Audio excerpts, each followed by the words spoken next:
Salam sejahtera bagi kita semua. Pertama-tama tentunya kita panjatkan puji dan syukur kita kehadirat Allah Subhanahu wa taala, Tuhan Yang Maha Esa yang telah melimpahkan rahmat karunia kita semua sehingga pada hari ini kita bertemu kembali di aksi 2 pembelajaran 1. Sebelum kita memulai pembelajaran, alangkah baiknya Bapak minta satu orang perwakilan untuk memimpin membacakan doa. Ya, silakan. Teman-teman, mari kita berdoa untuk agama dan keyakinan kita masing-masing. Berdoa dimulai.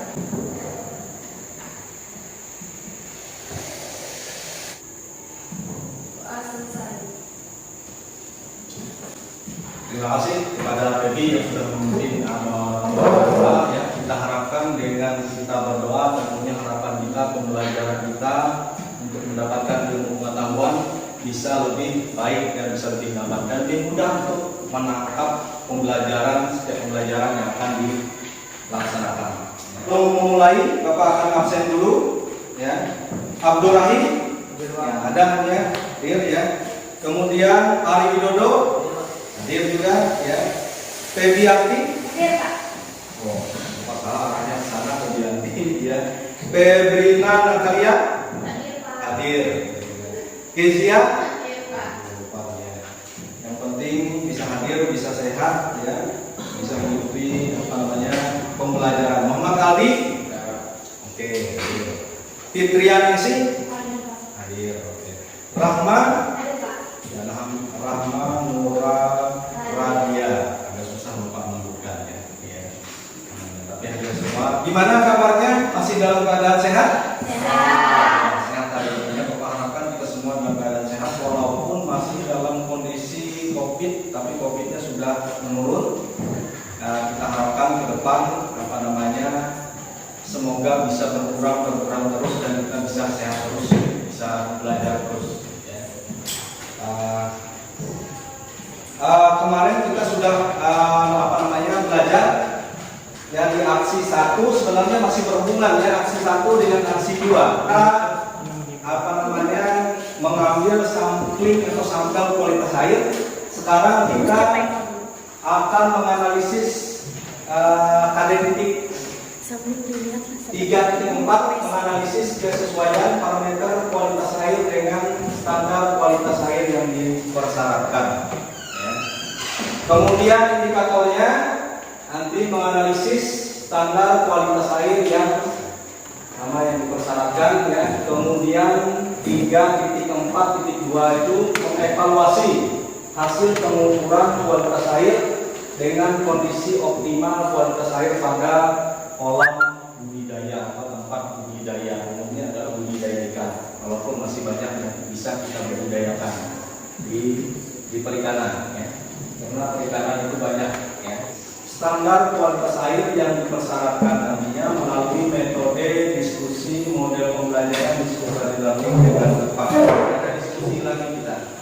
Ada kelompok lagi yang akan dibentuk. Karena kemarin sudah ada pembentukan kelompok, ada 2 kelompok, kelompok 1 dan kelompok 2. Kemudian kedua, peserta didik mampu mengevaluasi hasil pengukuran kualitas air dengan kondisi optimal kualitas air pada kolam budidaya melalui metode diskusi.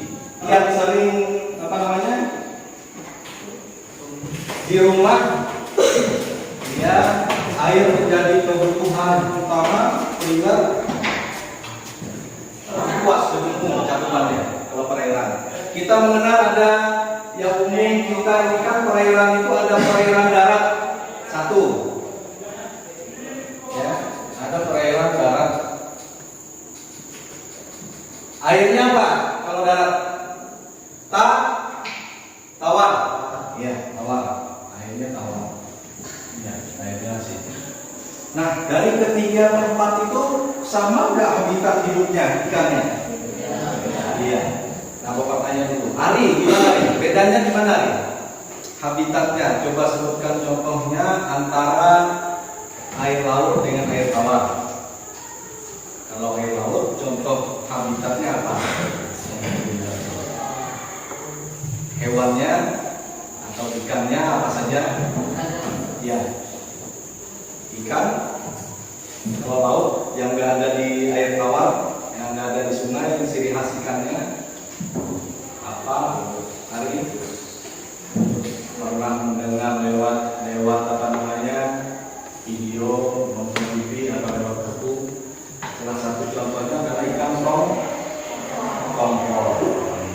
Kemudian kalau dia apa namanya jenis tumbuhan yang di laut ini yang bisa digunakan rumput. Iya, laut. Tidak tongkol tidak ada di perairan apa namanya tawar, tetapi di laut dia ada ikan tongkolnya. Udang di laut ada nggak? Ada. Udang jenis mutiara. Berbeda dengan udang yang ada di air tawar. Karena di air tawar dia udangnya udang, kalau di sini disebut udang galah. Kalau di laut itu udang mutiara. Ikan kerapu ada nggak di perairan tawar? Ada. Ya, ada. Tapi di perairan laut ada. Kalau payau biasanya bandeng. Jadi khasnya ikan bandeng. Sampai sini, ntar kita akan coba. Bapak akan bagikan kelompok, masih belum Bapak bagi ya. Yang kemarin kelompoknya Bapak harapkan ada variasi. Kelompoknya kalau kemarin kelompoknya ada 1 dan 2. Ketua kelompoknya Ari, Baby, kemudian yang satunya siapa? Rahma, Ali. Sekarang ditukar kelompoknya. Abdurrahim nanti masuk ke kelompok kemarin kelompok berapa? Kelompok 2, berarti kelompok 1 ya. Ya, kelompok 1. Ari Widodo kelompok berapa kemarin? 1, berarti kelompok 2. Kelompok 2 berarti masuk ke Abdurrahim. Ya, Abdurrahim. Kemudian 1 sendiri Abi sendiri. Kemudian yang ya, biar ada variasi pergantian. Kemudian Baby kemarin kelompok berapa? 1 masuk ke kelompok 2. Jadi berbeda dengan Ari ya. Kemudian Rahma masuk ke kelompok 1 berarti. 1 berarti dengan Ari. Dicatat dulu nama kelompoknya. Rahma sambil ini. Rahma kemudian Baby, Bapak minta sambil nyatat yang masuk ke kelompok Baby tadi. Kemudian sisanya Kezia kemarin kelompok berapa? Kelompok 1 berarti kelompok 2. Iya, kelompok 2. Berikutnya di sini kalian kelompok 1 dulu. Kemarin 1. Kemarin 1. 2. Baik, 1 ya. Nama Kelompok 1 di sini 2. Diisi dulu nama-nama ininya. Diisi dulu namanya dia sambil dibaca itu.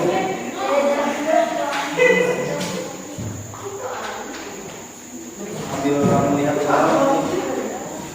Ada soal untuk lembaran ininya.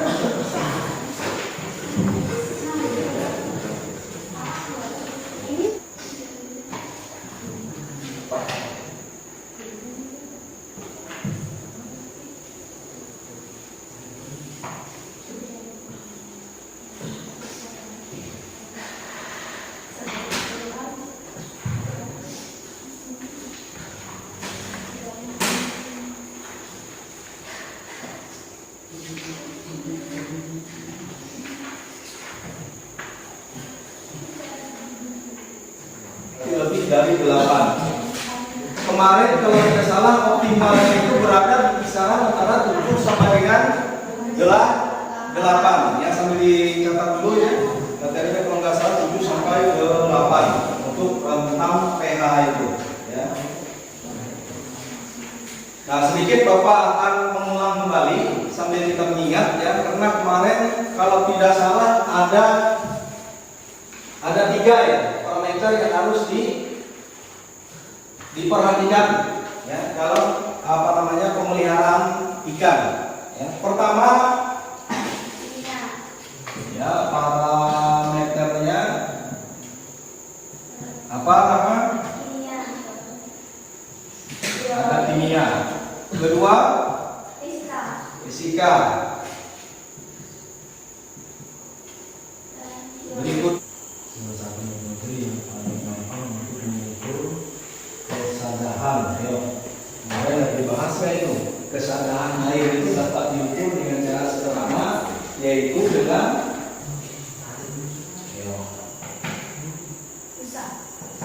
Satu.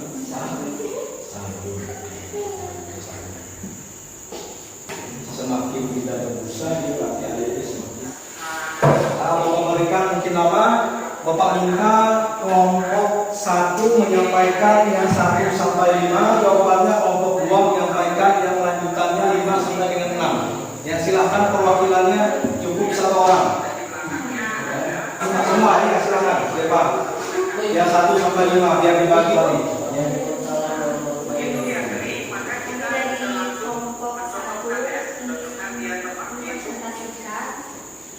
Hasil diskusi kami. 3. Alat yang menggunakan refleksi cahaya sebagai bentuk kerjanya adalah spektrometer. Yang A 3-nya di mana? Sama reaksi sama. Berarti yang A tadi apa nama alatnya? Spektrometer. Iya, oke. Benar ya. Siapa untuk kelompok 1. Berikutnya nomor 4. Nomor 4, spektrofotometer adalah alat. Berikutnya nomor 5 yang terakhir. Pengukuran BOD harus menunggu 5 hari terlebih dahulu sebelum dilakukan Filtrasi. hal ini di sekolah. Duduk yang kelompok 1. Sekarang yang kelompok 2. Ya, diperkenalkan sama kelompoknya. Ketuanya siapa? Anggotanya. Lanjutan ya yang nomor 6. Soal latihannya nomor 6. Bahan yang digunakan untuk mengukur kadar C oleh perairan adalah B. Kalium dikroma. Ya, benar ya. Sama ya dengan kelompok 1. Jawabannya ya, benar, kita kasih hapus. Yang nomor 6 sudah sederhana untuk mengukur kesadaran. Benar juga, kasih hapus ya. Ya. Jawaban nomor 7. Nomor 8. Nomor 8. Pengukuran kadar nitrat perairan dapat menggunakan metode verifikasi. Kalau yang 10-nya Nomor 10.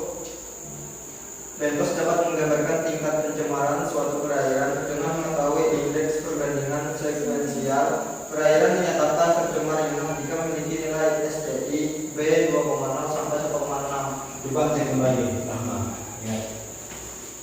Ya, silakan kembali ke tempat duduknya semula ya. Tempat duduk semula ke tempat kerja kelompoknya. Bapak ucapkan terima kasih kepada kelompok 1 dan 2. Kemudian yang kedua keterampilan, ketiganya sikap. Apa yang diperoleh dari pembelajaran pengambilan sampel kualitas air dengan identifikasi kualitas air ya, dari segi pengetahuannya apa, dari segi keterampilannya apa, dan dari segi sikapnya apa. Nanti berarti kalau ulangan nanti Bapak harapkan bisa menjawab soal ulangannya. Ya, paling tidak hasilnya dari 80 sampai 100. Bapak harapkan 100. Ya. Baiklah, demikian yang Bapak bisa sampaikan di pembelajaran aksi 2 pertemuan ke-1 itu mengakhiri pembelajaran kita pada hari ini. Silahkan satu orang pimpin. Siapa? Iya, silakan.